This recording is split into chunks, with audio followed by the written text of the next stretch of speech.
Hey guys, Cleanblade here, bringing another Pokemon TCG online deck profile, and today I am bringing you deck profile because I didn't do Analytical Tuesday yesterday because I just didn't have time, so I decided I'll make it up to you guys, bring you guys a YouTube video today, and it'll be a deck profile. And today we're looking into Aegislash Giratina. Basically, the concept behind the deck is shut down special energies and mega evolutions, and basically just win from there because it's really hard to win when you don't have special energies when your deck relies on it, essentially. So yeah, that's basically the whole concept behind the deck.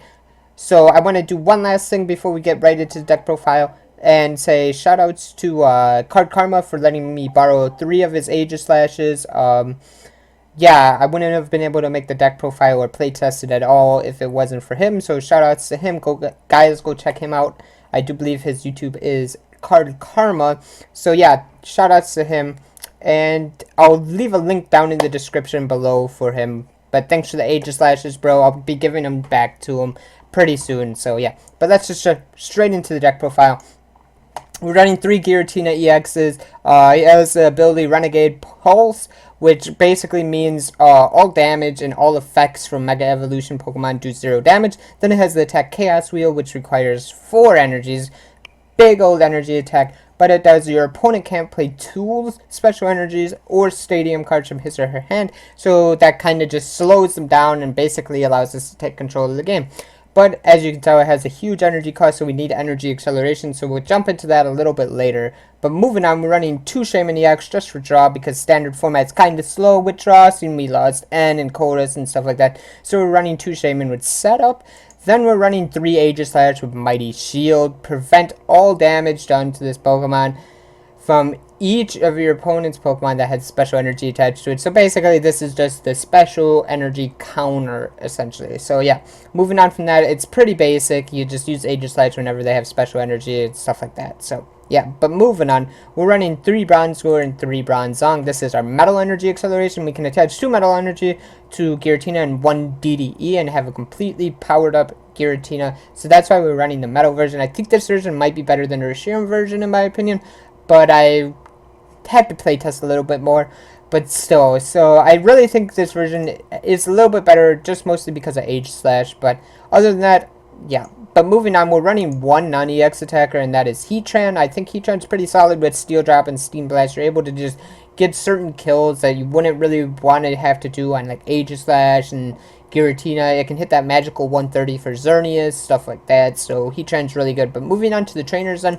we're running 2 Battle Compressor just to help get our metal energy into the graveyard for whatchamacallit, Bronzong, not Bronzor. Yeah, it's basically what makes things basically flow in the deck, and I think this card's really busted, so we're running it and playing it because it's busted. So moving on, we're running 4 Level Ball, allows us to grab Bronzor and Bronzong. Then we're running 1 Professor's Letter so we can attach for the turn. Let's say we have double Bronzong down and an Aegislash with no energies. We Metal Links both times, get 2, attach for the turn, and yeah, we can get that energy off of Professor's Letter, and it just makes it really easy. Then we're running 2 Switch. Now, we have to run Switch now because we no longer have things like Floatstone and stuff in the format, so we have to run Switch. We don't get Keldeo Floatstone or anything, which kind of hurts the deck a little bit because it can Lysander like Bronzong out and stuff like that, but we get around it with Switch a little bit, and hopefully it doesn't happen to us too much to stall out the game and make them win, essentially. But yeah, Switch usually just fixes that problem altogether. Then we're running 3 Trainer's Mail, mostly because Trainer's Mail is pretty good in this format. It got hurt a little bit because the speed isn't nearly as fast as it used to be, but it still adds consistency to your deck, so that's why we're running it. Then we're running 4 Ultra Ball. We need to be able to get our cards out when we want them, so this means we run 8 balls, and altogether it means we can basically get all of our Pokemon out with drawing soon. We are only running 15 Pokemon. Now I say only because we could be running more, and we could be running like an extra Heatran, stuff like that, but I just don't think it's worth it. I think that'd be too high of a Pokemon count. But yeah, we're running 4 Ultra Ball means we're running 8 balls. Half of them get our Bronzongs and stuff. The other half gets our Giratinas, Aegislash, Shamans out, stuff like that. So that's why we run the 4 Ultra Ball. Then we're running 4 VS Seeker. Standard has become really heavy on support draws, so that's why we kind of have to really run the VS Seekers. You can't really run 3, I think you have to run the 4, so yeah. that's basically how I feel on it. Then we're running 1 Hex Maniac just for Vespa Queen, essentially. Flareon can destroy this deck in Vespa Queen. Let's say they have 2 regular energies.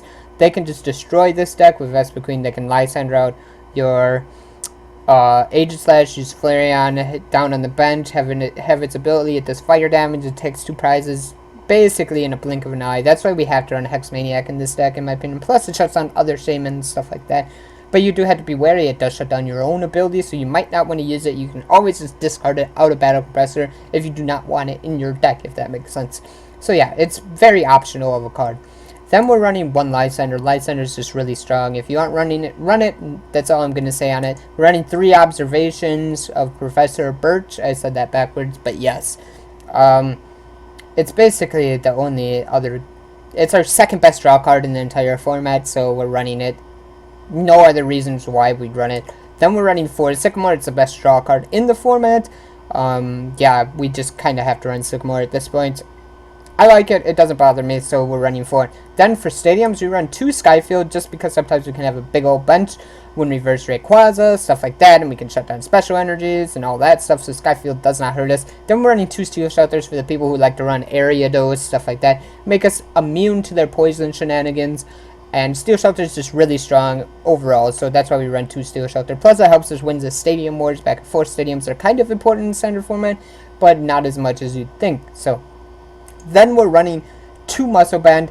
This helps our Aegislash hit 120, Giratina hit 120, Heatran hit 150, all that stuff. So, Muscle Band is pretty good in this deck. We don't want to run more than 2, though. It gets cloggy, in my opinion, so we're just running the 2 Muscle Band. Then we're running... into our energies, should I say, we're running 4 DDE Double Dragon Energy. These are just strictly for Giratina. We have no other targets, but people like to enhance hammer them off, so that's why we run 4. But it allows us to use the Chaos Wheel. It covers the Grass Psychic requirement that we don't run in the deck, so we need them in the deck. And yeah, it just makes the deck flow better. That's why you're running them. And then of course you're running 6 basic Steel Energy. Yeah, you just had to run 6 Steel Energy. You could run more if you felt like you needed to run more. I'm sure you could find room for more if you really wanted to. You'd probably cut a switch or something for 7 if you wanted it. Or any higher, you just have to start cutting lines and stuff like that. But that's fine. It's really down to player preference. But yeah, thank you guys so much for watching this video. If you guys like this video, hit the thumbs up button down below. And if you guys didn't like it, hit the dislike. Let me know down in the comment section on how I can improve, all that stuff. And we'll see you guys next time on, do you believe tomorrow for the Talk Thursday. We'll be talking about something random. I haven't decided yet, but I'll decide tonight. So yeah, see you guys next time.